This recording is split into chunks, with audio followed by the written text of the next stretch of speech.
Estamos aqui mais uma vez no Acerto Podcast e eu tenho o prazer de receber comigo Márcio Lacos, da MT Cloud, que foi meu inspirador, já esteve aqui nessa cadeira como presidente da casa e continua apoiando e compartilhando toda a sua experiência em conduzir a entidade. E tem um outro campeão aqui de gestão de identidade, que é o Rafael Pons, diretor-presidente do Clube do Empreendedor. E nós estamos aqui nesse podcast justamente para compartilhar com vocês como é que nós estamos olhando para 2025, que já está chegando. E eu vou começar com você, Márcio. Eu queria que você desse só um panorama, né? Mais ou menos um flyby, como é que você está enxergando 25 no seu contexto. É sempre difícil, né? Você fazer uma previsão de como é que um ano que vem vai acontecer, né? Tem várias faces essa previsão, né? Tem a face local da nossa economia, da nossa política, tem a face da geopolítica, da economia global, tem a face da tecnologia, né? E tem a nossa face humana, né? Isso aí é uma percepção singular de cada um do que está acontecendo, né, no mundo, o que pode acontecer dentro de oportunidades, né? A gente tem uma série de oportunidades no nosso meio tecnológico, né? E, ao mesmo tempo que a gente vê grandes correntes, né, no mundo, correntes de tecnologia, principalmente visões também de contenção de ameaças globais, na questão do clima. O clima é uma questão que a gente tem que tomar cuidado, já passou do tempo de ver isso, né? E alinhado com os nossos problemas sociais, né? Você não vai resolver um sem resolver o outro, está tudo conectado, né? Eu acho que essa consciência vai acontecer cada vez mais no mundo, aqui no Brasil especialmente, a gente vai ter a COP30 aqui, né, que vai levantar isso, né? Agora, no micro aqui, no nosso Rio de Janeiro, nas nossas oportunidades, né, eu acho que vai ser um ano muito bom para que as pessoas entendam o papel do associativismo, da colaboração, de trabalhar junto. A inovação ela não acontece de maneira isolada, né? Aliás, a economia não existe se a gente não tiver essa colaboração que a gente faz, né? E é uma reflexão de evolução, né? Se a gente, como indivíduo, tem a nossa consciência, né? Tem gente que já previu que existe a consciência da sociedade, né? O consciente coletivo, né? Então, essa sociedade também se comportaria algumas vezes como um indivíduo e ela vai evoluindo, né? Essa evolução, às vezes, tem trombadas, mas a gente percebe claramente com o crescimento da CESP que essa consciência vem aumentando, vem melhorando, né? Tanto na parte do ecossistema, que passa a perceber a CESP como uma instituição capaz de entregar projetos interessantes, como na parte das empresas, dos empreendedores e das empresas em perceber esse valor e se conectar à CESP, né? Então você transforma isso tudo num motor, num ciclo positivo, né? Então, se você quiser, eu não sou cartomante, sou empresário, né? Então eu tenho que ser positivo no que eu penso. Eu acho que essas consciências cada vez têm que estar mais nos nossos negócios, nas nossas relações, principalmente com os nossos colaboradores e clientes, para poder ter relações perenes e longevas, né? Muito legal você trazer essa conversa, Márcio, porque no final é a força do coletivo que faz valer realmente aquilo que vai ficar perenizado, né? E a gente culturalmente tem um grande aprendizado que está sendo acelerado, né, dentro da minha visão do brasileiro, né, que cada vez mais agora entende o que é essa força do coletivo, como é que o associativismo realmente ele é uma força motriz, não só do desenvolvimento econômico do todo, mas do indivíduo também, né? E aí, Ponzi, no Clube do Empreendedor, que você tem, obviamente, provavelmente um leque bem diverso, né? Como é que é essa visão? Porque o Márcio acaba de trazer uma coisa muito interessante, que as várias dimensões do que a gente olha para 25, né? Como é que isso está acontecendo hoje? Como é que você sente o termômetro dentro do Clube do Empreendedor? Maravilha. Eu acho o seguinte, falando de Brasil, né? Não vou partir para o mundo, né? Foi muito boa a sua análise aí, realmente um mundo muito controverso em alguns aspectos, guerras acontecendo, crise climática, polarização política, isso está acontecendo, mas se eu vier para o micro aqui, como você falou, né, vier um pouquinho para o micro, eu tenho visto muito como o Clube Empreendedor Brasil, que a gente trabalha com empreendedorismo há 7 anos com o clube, né? E eu trabalho com empreendedorismo há mais tempo. Eu tenho percebido que aquele preconceito do empreendedor está começando a cair um pouco por terra. Isso é muito bom. Quando a gente falava de empreendedorismo, já pensava em precarização do trabalho, pejotização, etc, etc. Hoje não, hoje já está se pensando realmente como uma saída. E aí eu sempre repeti aquela frase do Timmons famosa, que é o que a Revolução Industrial foi para o século passado, o empreendedorismo vai ser para esse século. E as pessoas estão começando a entender isso. Então, não só o segundo, o terceiro setor, mas o primeiro também. Então a gente vê aí linhas políticas que antes demonizavam o empreendedorismo, falando de empreendedorismo, falando de empreendedores, falando do empreendedorismo como uma saída para uma crise e uma forma de uma vida mais digna para a pessoa. Então eu tenho visto isso de forma muito latente no Clube Empreendedor Brasil hoje. Se você for ver o clube hoje, ele é um tripé, né? Então ele tem o clube como espaço físico, que a gente aluga lá, o nosso coworking, estúdio de podcasts e salas de reunião. A gente tem os membros, que é a comunidade empreendedora de membros, que pagam lá uma anuidade para participar de todos os nossos eventos e também acesso a tudo. E a gente abriu, por demanda, um escritório de projetos, que são projetos para empreendedorismo, que geram impacto social e econômico no Rio de Janeiro. E a gente está vendo isso de forma muito forte, cada vez mais, por isso que a gente abriu esse novo pilar do clube, onde a gente está recebendo bastante projeto e alavancando muitos negócios, né?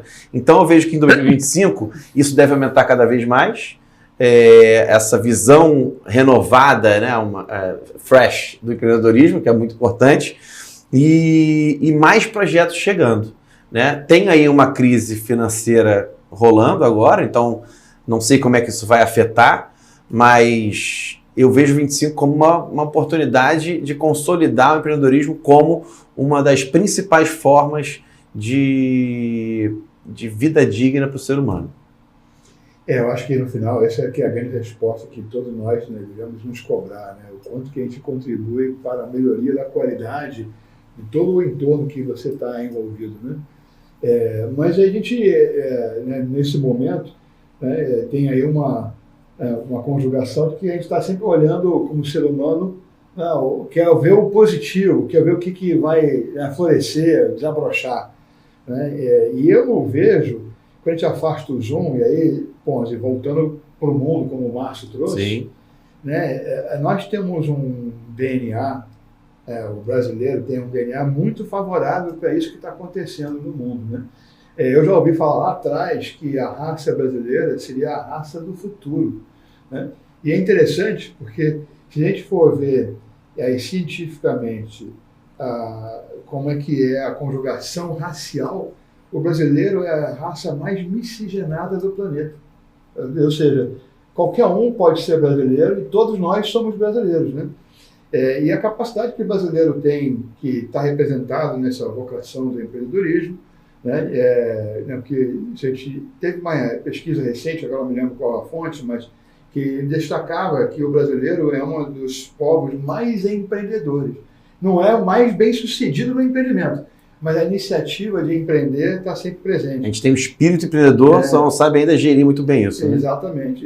Que agora está obviamente mais ferramentas agora. Mas, Márcio, você lá atrás com a AMT começou exatamente com essa visão do empreendimento, né? E hoje está conseguindo colocar isso a favor dessa visão que você está trazendo, muito legal, que é uma visão mais holística, né, de como é que é o seu papel no contexto maior, no contexto social. Mas aí, inevitavelmente, a gente tem a tecnologia afetando tudo e todos, né? Especialmente a inteligência artificial, né? E a gente olha agora como é que as pessoas estão reagindo à questão da inteligência artificial, e aí tem aqueles que olham para o copo metade cheio e tem outros que olham para o copo metade vazio, né? E eu queria entender, Márcio, como é que você, dentro da visão da MT Cloud e tudo que você construiu na sua jornada, como é que você está olhando para esse momento quando a gente olha para essa questão da influência da tecnologia, e é a tecnologia mais atual, que é a inteligência artificial? O que você falou aí, quer dizer, tem vários ganchos para a gente conversar, também o que o Ponzi colocou muito bem, é legal conhecer o Clube do Empreendedor, mas não dá, a gente não tem como não misturar o indivíduo com com a rede que ele trabalha, com a rede que ele convive, né? Quando a gente fala de empreendedorismo, a gente tem que tomar muito cuidado quando a gente faz comparações com o ciclo da industrialização e esse novo ciclo que vem, né? A sustentabilidade, quer dizer, a gente está com uma crise, acima de tudo, planetária, com a questão climática, nós temos demandas, e esse modelo que a gente tem de concentração de riqueza e de renda, ele inibe a mobilidade do mundo todo e, ao mesmo tempo que ele concentra cada vez mais renda e ele atrapalha, aumenta a desigualdade, uma série de lacunas no mundo. Ainda bem que isso é visto já, isso já é pauta de todos os lugares. A gente tem o ESG, o S do ESG é você ter desenvolvimento e andar localmente, mas isso tem que mudar no DNA das pessoas, né? Quer dizer, a gente não tem mais o mundo de escassez que forjou essa cultura de acumulação, né? De você ter tanto. A tecnologia trouxe uma abundância que é comum, aí sim os nossos ancestrais indígenas aqui, que trouxeram essa cultura, você olha para a minha cara, você não vê um índio, mas a minha cultura é a cultura da América Latina impregnada por isso. O índio, que o Domênico De Masi falava, que seria o futuro da humanidade, que vive em harmonia em tudo, ele desenvolvia local. E ele tinha abundância pela caça, coleta, não tinha os problemas que os invernos da Europa traziam. Isso é outra cultura. Então, não só a dimensão do nosso DNA, mas a nossa forma de lidar também é muito interessante, muito valorizada se a gente consegue administrar isso. Como você falou, a inteligência artificial tem uma outra dimensão também, que é o seguinte, ela banaliza o conhecimento, né? Quer dizer, eu estou forçando aqui a linguagem para dizer isso, mas a inteligência artificial ela tem essa característica de... ela já não é mais relevante o que você faz, mas sim o que você é, como cidadão, como ser humano, e como humano, nós vivemos em rede, não adianta.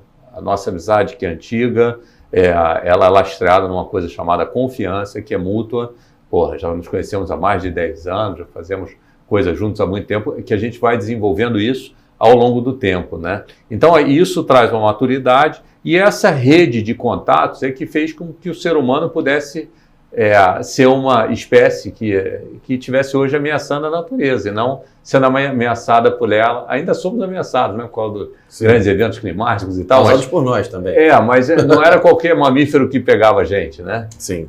Agora a coisa mudou um pouco de figura, a gente ameaça a natureza, né, com as nossas obras e questões. Então, a inteligência artificial tem essa característica de trazer esse espaço para a gente pensar melhor como é que a gente vai ser e não o que a gente vai fazer. Agora, é óbvio que também eu estou dizendo tudo isso, agora eu vou tentar juntar isso tudo para que você entenda o que eu falo. É claro que o mundo já percebeu que a concentração das Big Techs ela é nociva e que aquilo ali não vai funcionar durante muito tempo. Cedo ou tarde vai implodir. Você tem nas pesquisas hoje que já dizem, olha, quanto você vai repatriar de dados?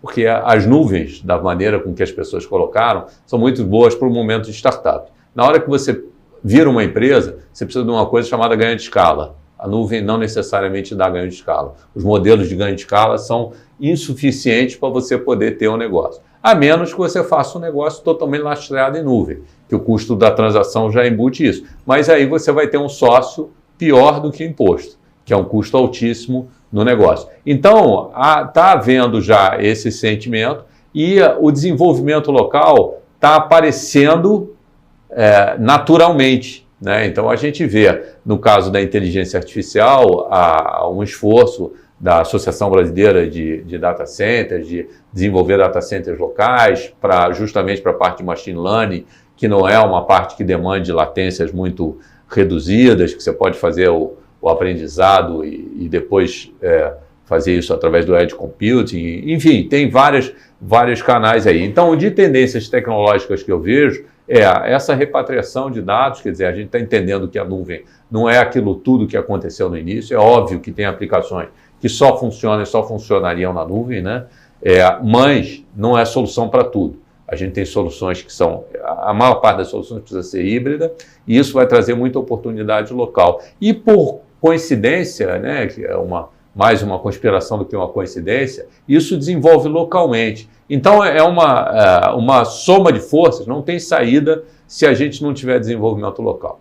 Não tem saída para todos os nossos problemas se a gente não tiver empreendedores aqui localmente se desenvolvendo e não tiver os empreendedores fazendo negócio entre si, e beleza, não é representando empresas ou interesses internacionais num processo de cultura que vem de fora para dentro. A gente tem que ter uma condição para se desenvolver aqui também, usando modelos, claro, que nos deem espaço e tempo, velocidade nisso aí. Né? Não, muito interessante, né? Você, novamente, traz aí um contexto mais filosófico da abordagem do tema, né? Impressionante.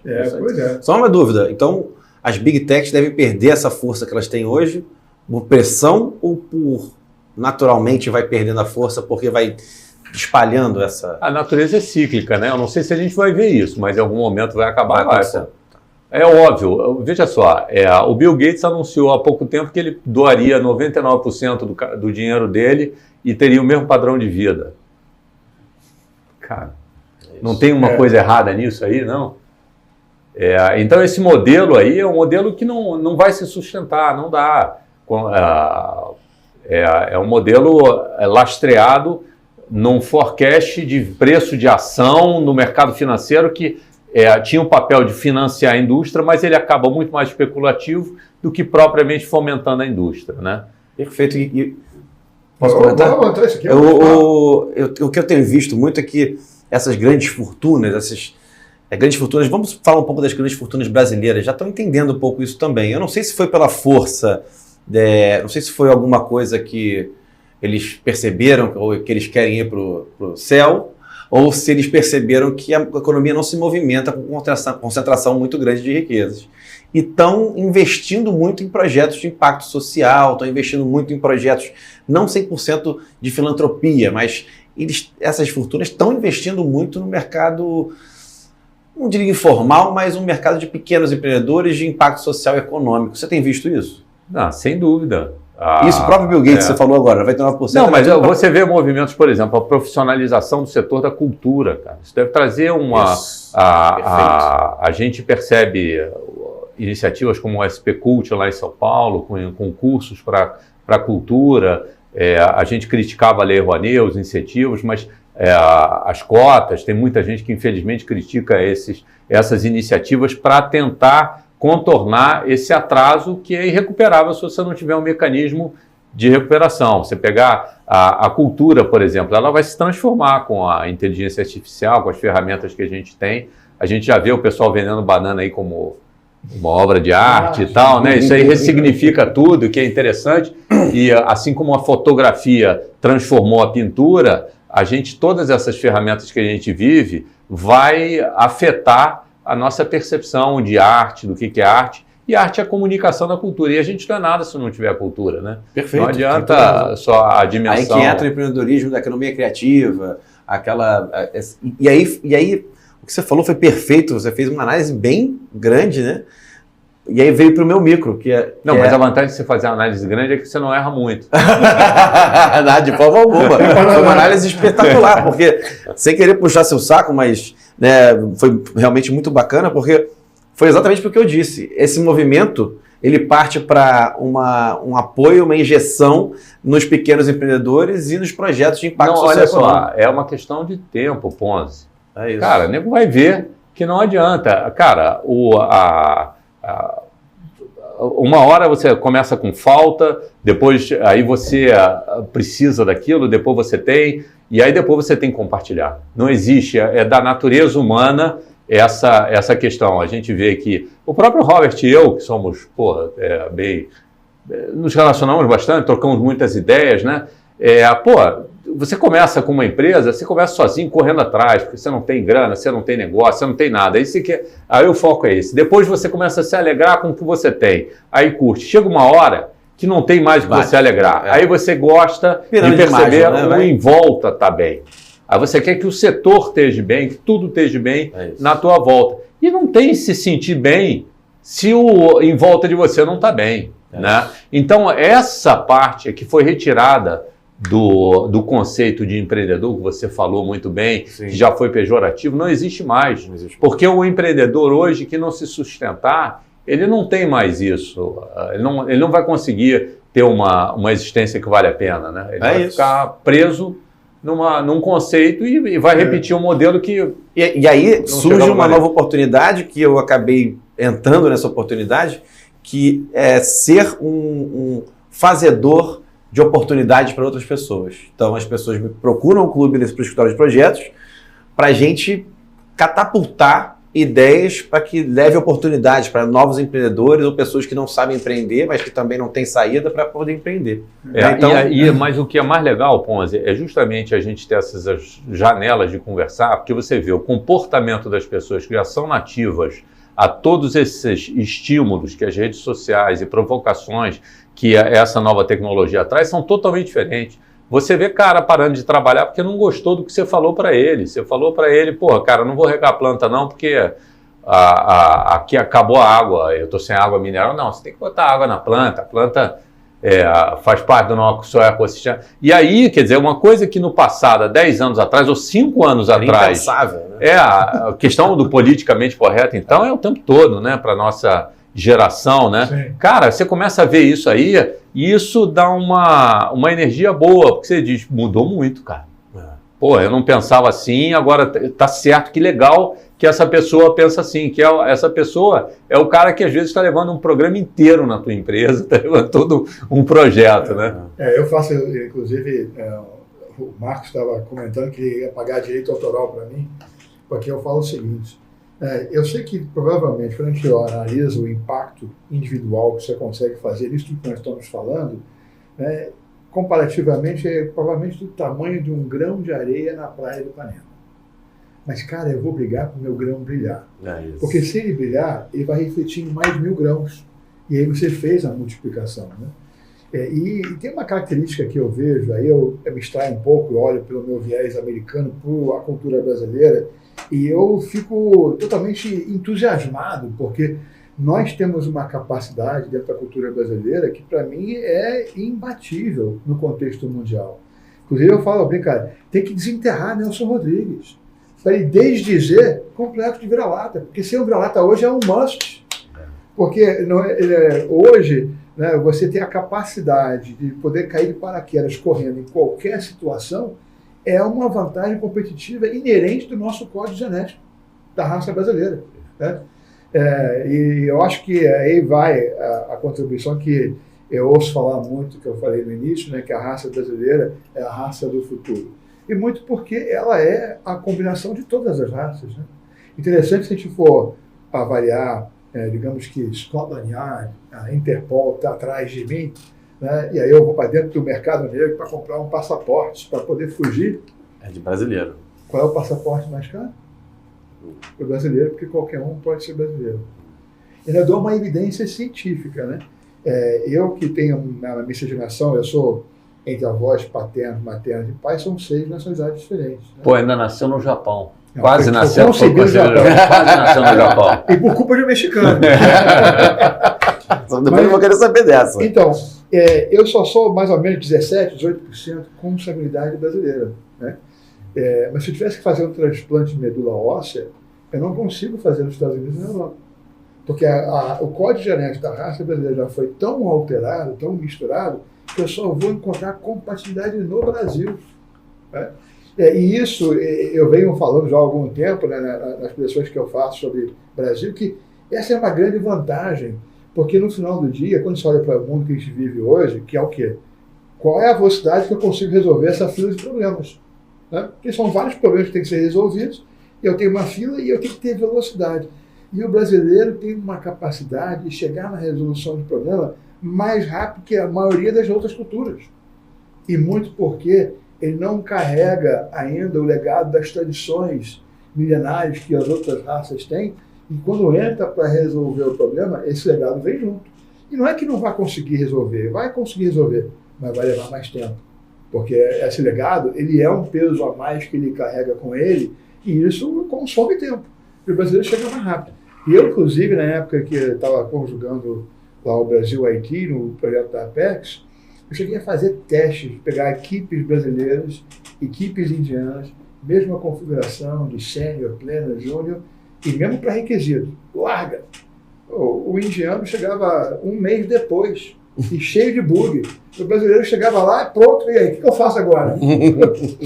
E é isso, né, que você, Ponzi, né, tá, né, no Clube do Empreendedor, né, tá lá pegando aquela faísca e transformando em fogo. É isso, né? E aí, por isso que eu volto a dizer, desenterra Nelson Rodrigues. Mas quando você fala isso, eu acho interessante, o Ponzi falou de economia criativa e tal, né? A gente tem uma produção cultural imensa, né? Você pegar o número de ritmos que a gente tem, forró, samba, bossa nova, enfim, para a nossa proporcionalidade em relação ao número de pessoas que tem no mundo, eu acho que a gente tem uma produção extraordinária. A gente não importa bem menos do que outras culturas que importam muita coisa, né? E se pegar outra coisa que você adora, que é o futebol, a nossa criatividade no futebol, que já foi muito mais importante no cenário, porque o futebol meio que virou um processo, né? Quer dizer, os jogadores com uma capacidade técnica e tal, mas a criatividade... Não faz muito tempo eu vi uma palestra do Zico, ele esteve no Japão, aquela fase dele, e aí ele dizia que o problema do japonês era a disciplina dele, e o fato dele não estar preparado para pensar em coisas diferentes. Aqui no Brasil a gente é solto, a gente cria boi no pasto, né? Diferente, nunca teve problema, a gente faz as coisas. Eu acho que isso é a indústria de software também, isso reflete, sabe? Do cara criado no pasto, então ele tem assim acesso a algumas coisas. Cara, no Japão o cara dizia, ele recebia a bola e perguntava, o outro sabe que eu vou passar?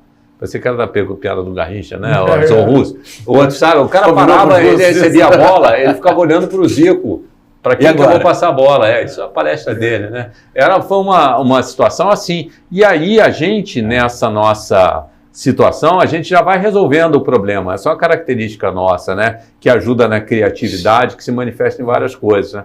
Então, o contexto, eu acho que leva para isso. Você vê aí, quando a gente fala de empreendedorismo, a gente tem dado muita capacitação em favelas e periferias.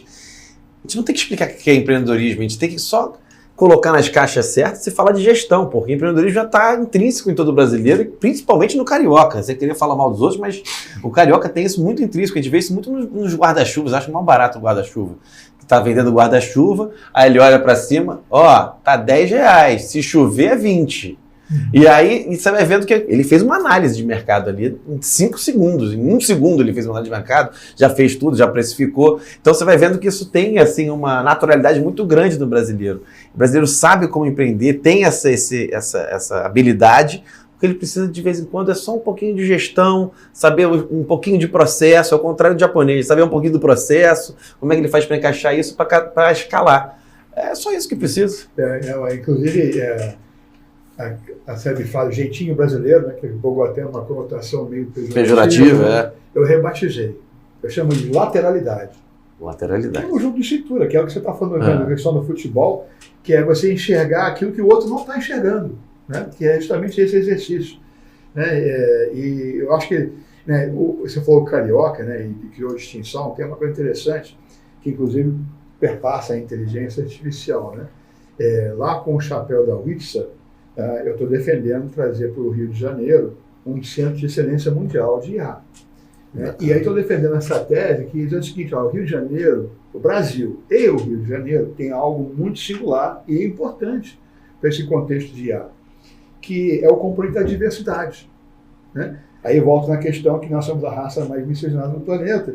Né? E aí, então, eu coloco lá para o grupo do Avista, qual é o país que hoje tem a melhor e maior representação racial no planeta? Diversidade. Brasil. É quando você faz o drill down dentro do Brasil, aonde está? Está o Rio de Janeiro. Que chegava por aqui, né, todo mundo. Não, também lá pela Bahia. Bahia também, é verdade. Sim. Mas o Rio de Janeiro, ele realmente concentra a maior competência, a maior representatividade dessa diversidade. E esse tem sido o meu ponto de tese, fora o que você falou, Márcio, que a nossa capacidade criativa é fantástica. Né? O brasileiro, eu até, enquanto eu estava lá vendendo o Brasil institucionalmente lá fora para receber os projetos de TI no Brasil, eu fui verificar como é que os outros países estavam se vendendo. Então, eu via a Rússia, eu via a Ucrânia, eu via a Polônia, eu via a Argentina, México, Colômbia, Índia, né? Inclusive a China, e a maioria deles, a apresentação binária, que eu chamava. Porque eu tenho tantas empresas de tecnologia, eu tenho tantas universidades de TI, eu tenho tantos colaboradores de TI. No Brasil, sabe o que eu falaria? Eu tenho a maior diversidade ecológica do mundo. A biodiversidade, eu tenho ativos florestais, os maiores do mundo, ativos aquíferos. Isso é uma moeda que vai ter muito valor. Então, lastreando a questão da inteligência artificial, eu faria um link para isso, com a COP, que não vai ser só em Belém, vai ser por aqui, entendeu? No meu caso aqui, que eu estou relatando, eu estava com uma plateia muito voltada para a tecnologia, né? E eu queria vender o Brasil. E eu falei, caramba, esse jogo de números eu vou perder, porque a gente já ganhou. E de China vão ficar lá batendo cabeça, né? Porque é um jogo de números. Eu falei, não vou abordar números. Que no final do dia, tecnologia é o 0 ou 1, é uma cambada de zeros ou uns agrupados de uma forma distinta para um objetivo específico, a cada momento. O que é o diferencial, então? São as pessoas. É essa capacidade que você vê lá no Clube do Empreendedor, que a gente sente aqui na SESC. São as pessoas por trás que fazem a diferença. Aí eu desenvolvi um elevator pitch chamado True Brazilian DNA. E eu conto uma história real lá do Vale, que eu vivenciei, que é uma história de pizza, e só dei alguns superlativos para dar mais robustez à história. Né? Mas eu conto justamente a história de uma pizza para destacar 3 principais valores que estão intrínsecos na nossa diversidade, que é a capacidade de ter business expertise, né? De ter conhecimento específico sobre aquilo que está se desenvolvendo. Né? A outra capacidade é o comprometimento, que o brasileiro tem nível de comprometimento, não, ele pega, vamos embora, né? Ele está dentro, ele não larga o osso. E a outra coisa, aí vem a lateralidade, né? Que na casa eu chamo de flexibilidade, que não importa o problema que surge, ele vai tentar resolver. Né? Hoje essa história está lá no YouTube, visto lá por milhares de pessoas, mas é justamente para destacar o que nós temos de diferencial no contexto mundial, que somos nós mesmos, que tem a ver com essa diversidade que a gente vive, né? E a capacidade de empreender que você está vendo toda hora, né? Não é só no Clube do Empreendedor, não é só na SESC, é em todas as conglomerados que existem no Brasil. São vários, são competentes. Vários. E aí eu fico feliz de ter você aqui, Ponzi, né? A SESC receber você, o Clube do Empreendedor. Prazer é todo nosso. Porque é um trabalho que o Márcio começou lá atrás, né? Eu estou dando continuidade, e a gente fazer o seguinte, cara, nós temos que montar a nossa seleção dos nossos ativos todos para essa briga coletiva pelo Rio de Janeiro. Né? É pelo Brasil também, por tabela, né? Sim, claro. Mas essencialmente é pelo Rio de Janeiro, porque o Rio de Janeiro, no final, né, ele quando você fala Brasil, lá fora, a primeira coisa que é Rio de Janeiro. Né? E aí, quando você fala o Rio de Janeiro, né, ele acaba sendo, né, sempre aquele primeiro portão de entrada para qualquer conhecimento que o Brasil tem. E é uma marca mundial, é uma marca de excelência mundial. Então, qualquer coisa que a gente faça no Rio, a gente tem esse desafio de estar sempre batendo com esse mesmo nível de percepção de excelência. Né? Eu sei que por isso que eu até brinco que eu sou a melhorca. Excelente. Porque a alma é carioca, né? Apesar de não ter nascido no Brasil ou no Rio de Janeiro. E é o botafoguense ainda. Amém. É outra aqui, ó. Parabéns, duplo, então. Muito obrigado. Você não conhece a minha história como eu virei Botafogo, né? Não. Eu tenho que deixar aqui registrado. Ele conhece, né? Qual é? Eu cheguei no Brasil com 9 anos de idade. Né? E eu não falava o português que eu falo tão bem agora, né? Eu não falo tão bem, mas eu falo melhor do que eu falava antes. E a minha mãe, que é meu lado brasileiro, chegou assim, filho, arruma uma bola de futebol, que aí você consegue fazer amigos rapidinho na rua. E a gente morava ali na Mário Pederneiras, no Largo dos Leões. Tá. Né? Aí eu fui comprar uma bola de futebol numa lojinha de esporte que tinha lá do Cobal, na Voluntários da Pátria. O Botafogo surgiu no Largo dos Leões, sabe disso, né? Sei, com essa história. Elétrica. É isso aí, exato. Elétrica. E tem uma outra história em cima disso que você vai gostar também. Mas então que eu fui comprar a bola estava dentro de uma rede, eu puxei uma, caiu toda no chão. Aí sai o dono da loja lá no fundo, O que vai acontecer isso aí? Ele usando lá o P grande, né? Não, eu quero fazer amigos. Uma realidade, eu fiquei com medo. Ele, como assim? Eu expliquei, a minha mãe falou, comprar uma bola, para lá. Não torce para ninguém ainda? Não, acabei de chegar. Vai torcer pro Botafogo. Esse cara me deu a camisa 6 do Botafogo. Esse cara, dono dessa loja, que me deu a camisa 6 do Botafogo, era o Milton Santos. Mentira. Verdade. Que isso, bicho? Isso está contado no YouTube. Caraca! Eu virei Botafogo pela mão do Milton Santos. Né? Então, depois disso, ele inclusive patrocinou vários timinhos que a gente tinha do futebol de rua. Sim. Era uma alma... Foi espetacular essa história. E olha que coincidência. A minha mulher, o avô dela, benemérito do Botafogo, e foi quem escreveu e registrou todos os jogos de todos os campeonatos cariocas de 1904 a 1952. A sala de troféus do Botafogo leva o nome do avô da minha mulher. A minha sogra, inclusive, está indo lá amanhã votar. O Montenegro liga para ela, só vai votar lá no então, eu tenho dentro de casa, né, um contexto botafoguense que surgiu pelo meu casamento. Muita história, muita história. Não, que bacana. Isso comprova que botafoguense, ele não vira botafoguense, ele é escolhido. Ele é escolhido, eu fui escolhido, somos escolhidos. Fomos Amém. escolhidos. Então, essa história é igual ao... Essa história é muito boa. Flamengo, né? Não é nada? Fluminense? Não, eu sou fluminense. Então, é igual ele, de repente, virar Fluminense, tricolor, pela mão do Ribeirinho. Né? Ou do isso, exatamente. Pois é. Não, surgiu assim com isso mesmo. Não precisei de ninguém para me convencer, não. Para me revelar, entendeu? Então, essa é como eu virei botafoguense. Muito boa história, muito boa mesmo. Inclusive, né, quando estava ainda Maurício Assunção, presidente, que teve problema de salário, o atual presidente é amigo do Sérgio Melo, né? E ele falou, Robert, você tem lá aquela startup de vaquinha eletrônica no teu portfólio, faz lá uma vaquinha para arrumar, para pagar salário de jogador. Aí eu montei um filme, montei uma estrutura e contei essa história. Filmei. Eu botei no YouTube convocando a galera do Botafoguense para pingar, para pagar salário de jogador. Evocando a alma do Milton Santos, né? E Milton Santos, cara, depois disso, inclusive, quando ele faleceu, ele, por acaso, nosso escritório era Botafogo, estava na Mariana.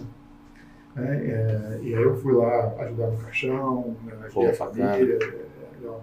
Para mim, Milton Santos. Mas uma pergunta, você fez amigos?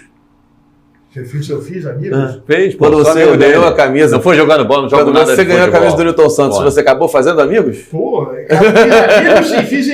Inimigos. Não, inimigos não, zoadores, né? Exatamente, perfeito. Que acabam zoando a gente o tempo todo. Perfeito. Mas essa é a história. Mas olha, nós estamos chegando aqui ao fim, eu queria deixar aqui que cada um pudesse dar para os nossos ouvintes uma mensagem do que 25 espera por a gente. Na verdade, é ao contrário, o que nós vamos fazer pelo 25. Né? É isso. Do ponto de vista macro do ecossistema do Rio de Janeiro. Perfeito. Começo? Bola contigo. Bom, acho que foi o que eu falei. 25 é uma boa oportunidade para trabalhar ali no que a gente chama de setor 2,5, né? Do que o Mohamed Júnior chamou de setor 2,5, que é o terceiro setor com o segundo setor. Ou seja, ganhar dinheiro fazendo bem para a sociedade, entregando muita coisa. Então, isso é uma oportunidade grande que está surgindo.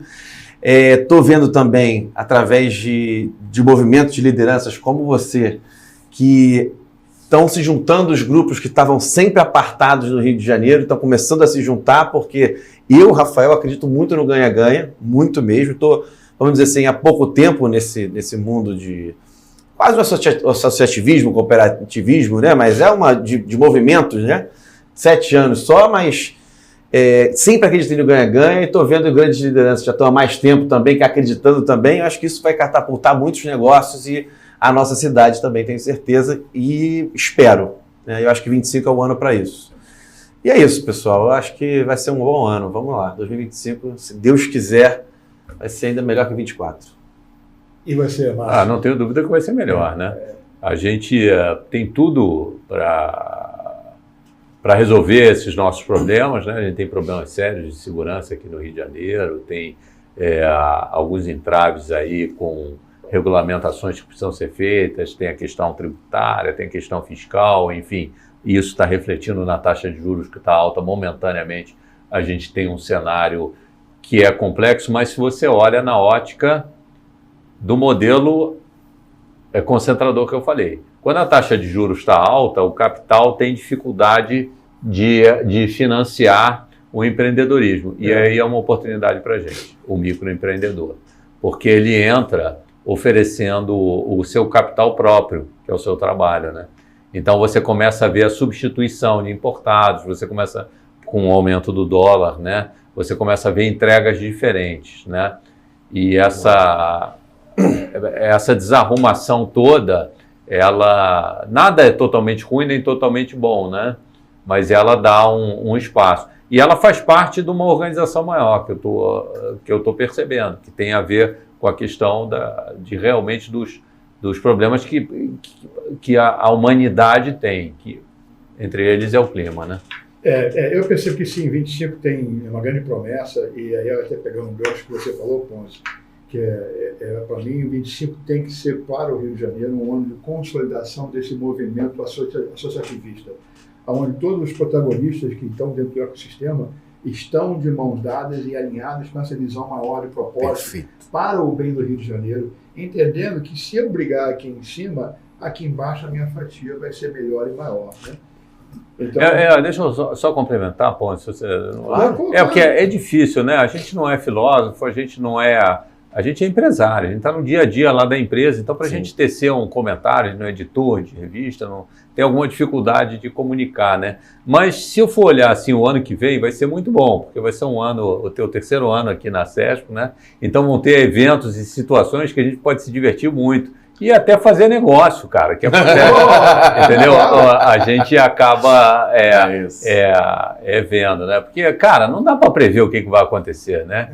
Mas o cenário de colaboração é fundamental para a nossa espécie continuar se desenvolvendo. E a SESP é uma instituição que está ganhando espaço, né, com o trabalho. Negócio a gente poder prosperar fazendo amigos e contribuindo para o impacto socioambiental. Isso, feito. Isso. É isso. Eu acho que aos poucos nós estamos cada vez mais conscientes que a realização ela não tem só uma dimensão material, né? Ela é muito maior do que isso.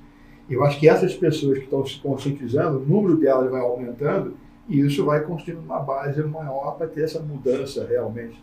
Das pessoas estarem entrando, como você mesmo falou, quando algumas grandes fortunas brasileiras já preocupadas em estar atuantes nessa questão de impacto socioambiental. Né? Que Deus queira que, de repente, né, tem outros Bill Gates brasileiros que pensem igual ao Bill Gates americano. Né? Pega 99% e entrega para o bem-estar dos maiores. E o mais interessante foi o que ele falou, vai continuar com o mesmo padrão de vida. Padrão de vida. Teve uma demonstração agora na PUC, né? O cara doou 35 milhões de reais. Né? Sim, tem. Legal, e isso, né, é uma coisa que culturalmente é muito bom, positivo, porque a gente precisa mais exemplos desses, né? Que é uma coisa que nos Estados Unidos ocorre naturalmente. Né? Meu pai, quando faleceu, ele deixou lá um pedaço da herança para a alma mater dele, University of Virginia. Isso não tem no Brasil ainda. Não. E acabou de dar um exemplo aqui agora. Sim, mas é difícil. É difícil. Você se formou, quantos amigos da sua turma de faculdade hoje se reúnem anualmente? Alumni, Então, isso aí é uma coisa cultural dos Estados Unidos. E que é bacana pra caramba. Não é só faculdade, high school. High school também. Não, mas high school até reúne. Faculdade é mais difícil. E esse contexto universitário americano, e conectado com a realidade de mercado, conectado com essa visão de aluna, é uma das forças motrizes que faz o sucesso dos Estados Unidos. Mas é isso aí. Quero agradecer muito a presença do Rafael Ponce, muito obrigado. Márcio Lacks, meu herói, a NT Cloud. Herói não, amigo, pô. E herói? Então. Andando responsabilidade. Amigo de um herói, olha que maravilha. Só me dá trabalho. Ele vem com essa conversinha, aí vem um pô. Mas ele que me trouxe pra cá, ele e o Pina. Corresponsável. Corresponsável, exatamente. Tá bom, muito obrigado.